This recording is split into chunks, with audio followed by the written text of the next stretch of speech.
তীব্র গরমে রাতভর বিদ্যুৎ থাকছে না এলাকায়। বারবার বিদ্যুৎ দপ্তরে জানিয়েও সমস্যার কোনো সমাধান মেলেনি এখনও। স্থানীয়দের অভিযোগ, গত রাতেও একই পরিস্থিতি তৈরি হয় ওই এলাকায়।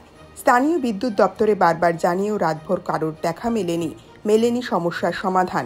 এরপর সকাল গড়ালে এলাকায় পৌঁছায় বিদ্যুৎ দপ্তরের কর্মীরা।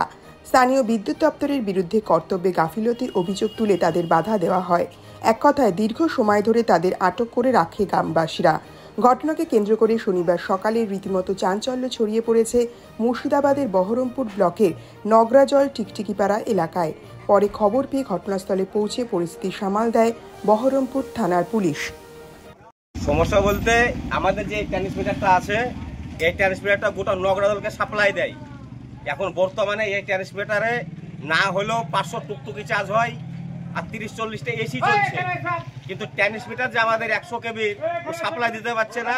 প্রত্যেক দিন রাত 10টা-11টার সময় ফিউজ হয়ে দিচ্ছে, সারা রাত্রি আমরা আর কারেন্ট পেছি না। আমাদের দাবি একটাই, আমাদের এই ট্রান্সমিটারকে আলাদা করে দিতে হবে, ওই পাড়াকে আলাদা করে দিতে হবে আলাদা ট্রান্সমিটার দিয়ে। একটা ট্রান্সমিটার এই গোটা গ্রাম টানতে পারবে না। এসএসকে অবিলম্বে এখানে আসতে হবে। এখন এসে আমাদের কারেন্ট আজকেই ট্রান্সমিটার পোল আজকে বসে আজকে কারেন্ট ঠিক করে দিতে হবে। রোজ রোজ আমরা এই ল্যাপটপ পোহাবো না, আমরা পয়সা দিয়ে কারেন্ট পোড়াই। আমরা এখন আর হুক জ্বালি না কেউ, একটা ভিখারি মানুষ সেও পয়সা দিয়ে কারেন্ট পোড়াচ্ছে। এই সারা রাত্রি এই বাচ্চা কাচ্চা ছেলে পেলে নিয়ে কি অবস্থাটা হচ্ছে তাদের।